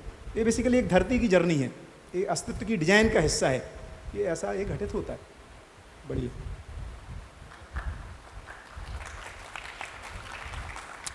एक मिनट, नया क्वेश्चन है या यानी पहले जो पुराने थे उनका तो हाल पूछ लें। तो राम मनोहर जी और सत्यप्रकाश जी, कुछ और शेष है या और ठीक है? हमें आज की सभा आपको समर्पित। थोड़ा सा ऐड करना चाहता था। हाँ जी, हाँ। एक थोड़ा सा बिंदु और समझ में आया कि पूरा जो मानव का विकास है, जैसा और भी कहा कि जानवर से मानव है वो विकसित हुआ, तो मानव है वो शिक्षा पूर्वक सीखता है। तो जब वो जानवर से मानव के अंदर में जब हुआ उसका, तो उसके शिक्षा के जो बिंदु थे वो जानवर थे, तो वो जो 4 विषय के अंदर में, किंतु उसके बाद में उसके अंदर में कल्पनाशीलता और कर्म स्वतंत्रता आ गई और वो सीख करके ही आगे बढ़ता है। तो मानवीय शिक्षा से जीने का जो स्वरूप है अभी तक निकला नहीं। बहुत सारा काम हुआ, आदर्शवाद में भी काम हुआ, विज्ञान में, भौतिकवाद में भी काम हुआ, किंतु मानवीयता पूर्वक, शिक्षा पूर्वक ये परंपरा बन सके, वैसा जो अनुसंधान है वो ये नागराज जी का लगता है। इसलिए एक आशा बनती है कि जिस प्रकार का मानवीय संसार होना चाहिए था वो बन जाएगा। भैया मेरे को एक इसमें हो रही थी यहाँ पे कि एनिमल कॉन्शियस से ह्यूमन कॉन्शियस, वो बात करी पशु मानव से लेके दिव्य मानव तक, तो रेफरेंस पॉइंट की भी बात हुई कि पशु मानव से दिव्य मानव का रेफरेंस पॉइंट है, तो पशु मानव से दिव्य मानव तक की तरफ जाया जा सकता है। तो ये जो एवोल्यूशन के स्टेजेस हैं, पशु मानव, राक्षस मानव, फिर जागृत मानव और दिव्य मानव, तो ये स्टेजेस हैं डेवलपमेंट के, एवोल्यूशन के। तो ये स्टेजेस डायरेक्टली कोई दिव्य मानव तो पैदा हुआ नहीं, वो हम जो भी दिव्य मानव हुए हैं वो इन्हीं स्टेजेस के थ्रू गए हैं। जब इन्हीं स्टेजेस के थ्रू गए हैं तो इनका मतलब ये भी जो स्टेजेस हैं, पशु मानव, राक्षस मानव या जागृत मानव, ये भी स्टेजेस इम्पॉर्टेंट स्टेजेस हैं और ये अस्तित्व में बहुत ज़्यादा मेजर इम्पॉर्टेंट रोल प्ले करती हैं। तो हम इनको इतनी नकारात्मक सोच के साथ क्यों देखते हैं कि हमने, मानव ने पृथ्वी का ये हाल कर दिया, मानव ने ये कर दिया। अगर मानव ने ये हाल नहीं किया होता तो मानव दिव्य मानव की तरफ अग्रसर होता ही नहीं, वो रेफरेंस पॉइंट मिलता ही नहीं। तो ये भी तो एवोल्यूशन का एक स्टेज है और प्रोसेस है। हाँ, मतलब कम से कम इतना तो सोच रहे हैं कि ये इवोल्यूशन चलता रहे। भाई जहाज में जा रहे हैं तो जितनी भी उठापटक करनी है, खेल कूद करनी है, जहाज चलता रहे कम से कम। तुम जहाज ही डुबो दोगे उसके बाद तो यात्रा ही खत्म हो गई। तो जहाज चलते रहने दो, इतना उपद्रव मत करो कि वो डूब ही जाए, उसके बाद तो चर्चा ही खत्म हो गई। तो उसी के लिए चर्चा है। सत्यप्रकाश जी की पीड़ा, यार तुम जहाज डुबोने के चक्कर में हो। ठीक है, हाँ जी भैया। अभी तक ये निकल के आया कि जैसे पदार्थ अवस्था, प्राण अवस्था, जीवावस्था, इन तीनों का प्रमाण ये है कि मानव ज्ञानावस्था में है। नहीं, मानव है। इन तीनों का प्रमाण है कि इस सृष्टि, इस धरती पे मानव प्रकट हो गया, प्रकट है। अब मानव को अपनी जागृति का प्रमाण प्रस्तुत करना शेष है। अब मानव जब प्रमाण होगा, क्या कोई अगली अवस्था भी संभव है? हाँ, ये क्वेश्चन ठीक है। 4 अवस्थाएं तो प्रकट हो गई, 4 अवस्थाओं में मानव प्रकट हो गया, मानव में जागृति प्रकट होना अभी शेष है। मानव में जागृति प्रकट हो गई तो क्या 5वीं कोई अवस्था आएगी? देख लेते, इसको देख ले। हैं, सुपर मानव तो दिव्य हो गया ना, सुपर मानव तो इसी में हो गया, सुपर मानव तो इसी में शामिल हो गया। अब दिव्य उसके और कोई और कुछ होता होगा तो उसको समझेंगे। क्वेश्चन ठीक है, लिख लीजिए। हाँ, हाँ जी, बढ़िया। सभा के लिए जोरदार ताली। बहुत शुक्र। देखिए यही महिमा है कि कैसे हम परस्परता में एक बड़ा वातावरण बनाएं। बड़ा वातावरण में भी हम ये चर्चा घर परिवार में बैठ के भी हो सकती है, ये चर्चा मोहल्ले में भी हो सकती है, ये चर्चा है ना 200 लोगों में भी हो सकती है। तो सुखद स्थिति ये है कि अब यहाँ हम सब साथ मिल के आगे बढ़ रहे हैं, है ना। तो साथ मिल के आगे बढ़ा जा सकता है। इसमें से किसी से आगे निकलने की बात है। ये डायनेमिक्स आपको इस सभा में दिख रहा है कि नहीं? इस सभा में कोई किसी से आगे निकलना चाहता है? कोई किसी के पीछे चलना चाहता है? ना किसी के पीछे चलना है, ना किसी से आगे निकलना है। पूर्णता अस्तित्व में बढ़िया सूत्र है, अस्तित्व स्थिर है, जागृति निश्चित है। अस्तित्व स्थिर है, जागृति निश्चित है। अस्तित्व स्थिर है का मतलब है कि अस्तित्व सहअस्तित्व है, इसमें कुछ नहीं होना है। अस्तित्व सहअस्तित्व है, इसमें और कुछ नहीं बदलेगा। तो अस्तित्व सहअस्तित्व है और सहअस्तित्व में जीवन है, जीवन में जागृति है, ये निश्चित है, केवल समय काल की बात है। दूसरा बढ़िया सूत्र है, जो था नहीं वो होता नहीं। जो था नहीं वो होता नहीं। इसका मतलब है जो होना है वो है ही। इसका मतलब है कि इस धरती पे जागृति अभी नहीं है, लेकिन अस्तित्व में जागृति नहीं है, ये नहीं कहा जा सकता। अस्तित्व में जागृति है, इसलिए यहाँ भी हो सकती है। इसलिए अस्तित्व में जागृति है ही। ये अस्तित्व अपने आप में पूर्ण है। कोई प्लेनेट अपने आप में अपूर्ण हो सकता है, कोई मानव अपने में अपूर्ण हो सकता है, वो उसके इवोल्यूशन के, वो उसके है ना विकास की यात्रा में हो सकता है। लेकिन जब एग्जिस्टेंस एज ए होल की बात करते हैं, तो जब होल की बात करते हैं तो ये सूत्र अप्लाई होता है कि जो था नहीं वो होता नहीं। इसका मतलब है जो होने की संभावना है वो है ही। हाँ, इसके लिए कहा कि दुख का अस्तित्व नहीं है पर दुख है। तो दुख का अस्तित्व नहीं है पर वही जैसे बच्चा रहता है, वो बिस्तर में सुसु पट्टी करता है। हम भ्रमित मानव मानसिक सुसु पट्टी करते रहते हैं। समझ में आया नहीं आया?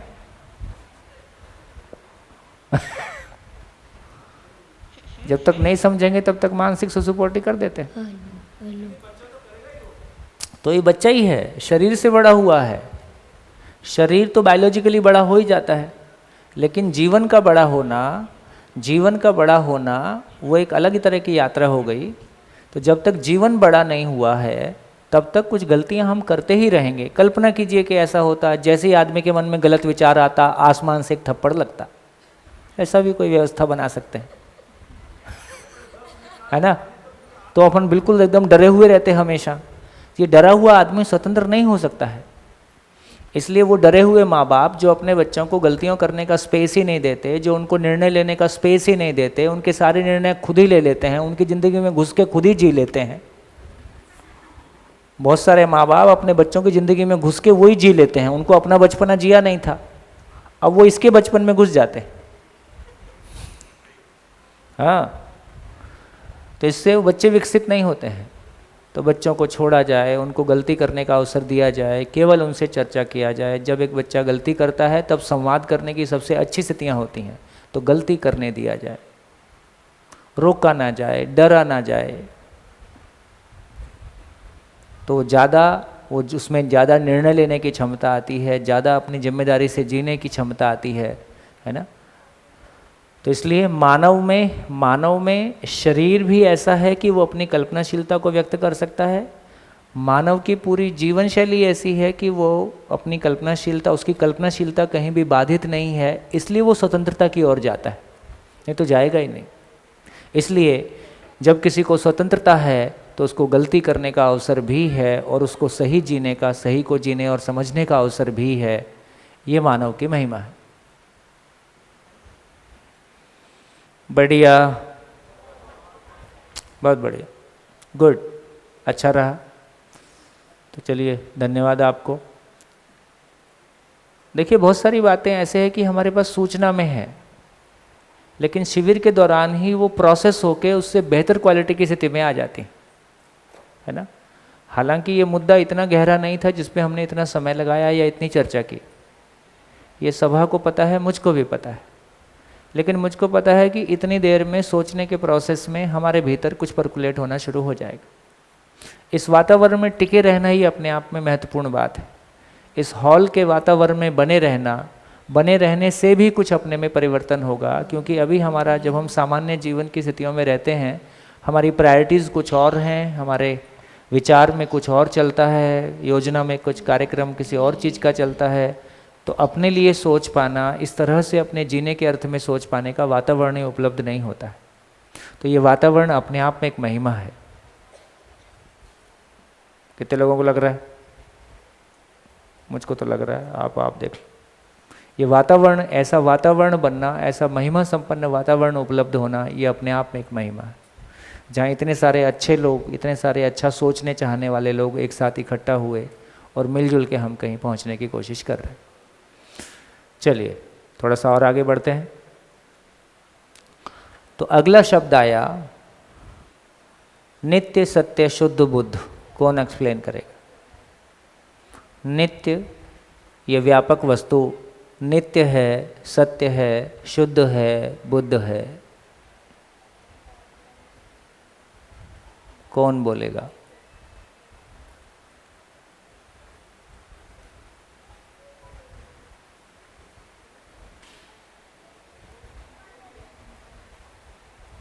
परिचय शिविर में आया था? चलिए, एक हाथ खड़ा है, एक हाथ खड़ा है, और कोई नहीं बोलेगा? दो खड़े। नमस्कार सभी को, मैं अखिलेश कुमार। नित्य इसलिए कहा गया है क्योंकि ये क्रिया शून्य है और है, क्योंकि जो क्रियाशील है उनके होने में निरंतरता है, क्योंकि गतिशील भी है, और ये गतिशील नहीं है, क्रिया शून्य है और है, इसलिए ये नित्य है। क्या और बात? शुद्ध के बारे में ये कहना चाहूँगा। रुक जाओ। अब तुमने समझ के बोला है कि तुक्का लग गया, मुझको नहीं पता, नहीं समझ पर कर लगा बहुत सही जगह है। समझ कर ही कुछ है ना? कह रहा हूँ। हाँ। देखिए, ये इन्होंने बहुत सुंदर बात कही है, इसलिए मैं बार बार ये कहता हूँ कि ये क्रिया शून्यता कोई बड़ी चीज़ है। व्यापक वस्तु का क्रिया शून्यता, बैठिए 2 मिनट बैठ जाइए। व्यापक वस्तु का क्रिया शून्यता के रूप में जो महिमा है, ये कोई बड़ी चीज़ है ना? तो क्रिया शून्यता का मतलब ही है, माइक वहीं रखिए, क्रिया शून्यता का मतलब ही है ना वो आई ना वो गई, है ना? वो है और है। क्रिया शून्य है, इसका मतलब किसी से पैदा हुआ ऐसा नहीं है। क्रिया शून्य का मतलब मर जाएगा ऐसा नहीं है। क्रिया शून्य का मतलब है वो वहाँ कुछ कम अधिक है ऐसा भी नहीं है।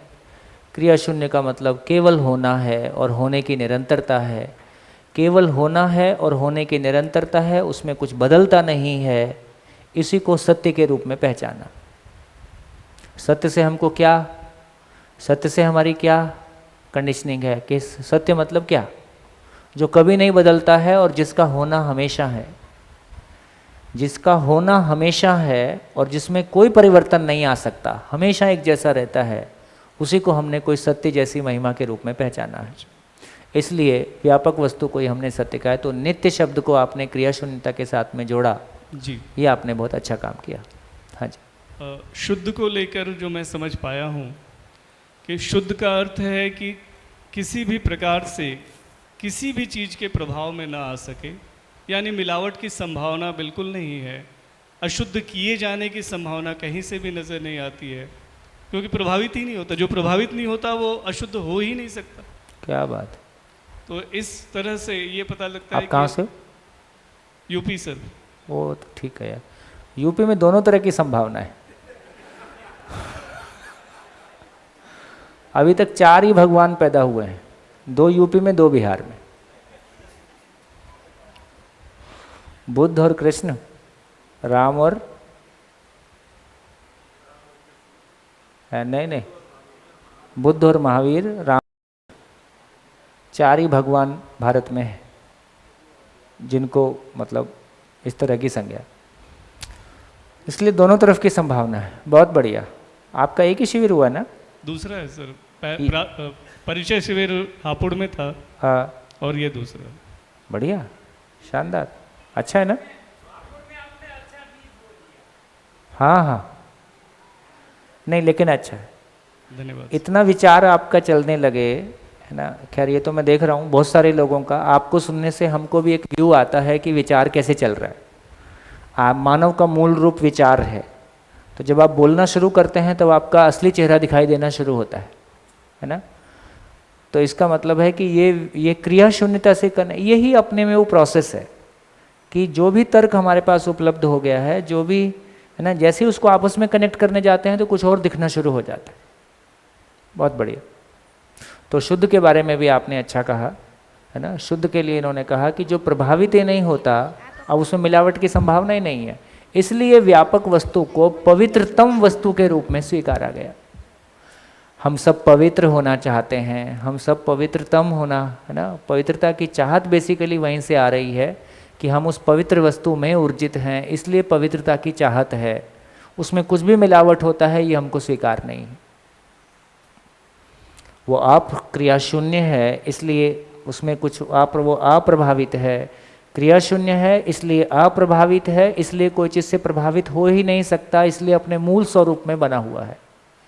अनुभव संपन्न जीवन भी वो महिमा है जो किसी भी तरह की नकारात्मक चीज़ों से, सम या विषम आवेश से प्रभावित ही नहीं होता है। इसलिए आत्मा की सुंदर परिभाषा है, आत्मा नित्य शांत है। आत्मा नित्य शांत है, सम विषम आवेश से मुक्त है, सम विषम आवेश से मुक्त है ना? और व्यवस्था, व्यवहार और व्यवसाय को नियंत्रित करता है। ये बहुत सुंदर एक अल्टीमेट भाषाकरण हुआ जागृत मानव के स्वरूप में। आत्मा नित्य शांत है, मैं नित्य शांत हूँ, मैं आत्मा हूँ, नित्य शांत हूँ, सम विषम आवेश से मुक्त हूँ, व्यवस्था, व्यवहार और व्यवसाय को नियंत्रित करता हूँ। अभी स्थिति कैसी है? मैं व्यवस्था, व्यवहार और व्यवसाय को नियंत्रित करता हूँ कि व्यवहार मुझको नियंत्रित करता है? लोग क्या कहेंगे, मैं व्यवहार से नियंत्रित हूँ, मैं कार्य से नियंत्रित हूँ, मैं व्यवस्था से नियंत्रित हूँ। इसको दासत्व के रूप में कहा तो 3 तरह की गुलामी है, 3 तरह की दासता है, विचार दासत्व, व्यवहार दासत्व और व्यवस्था दासत्व। तो हम दासता नहीं चाहते हैं, हम स्वतंत्रता चाहते हैं। स्वतंत्र होने के लिए अपने मूल स्वरूप को पहचानना।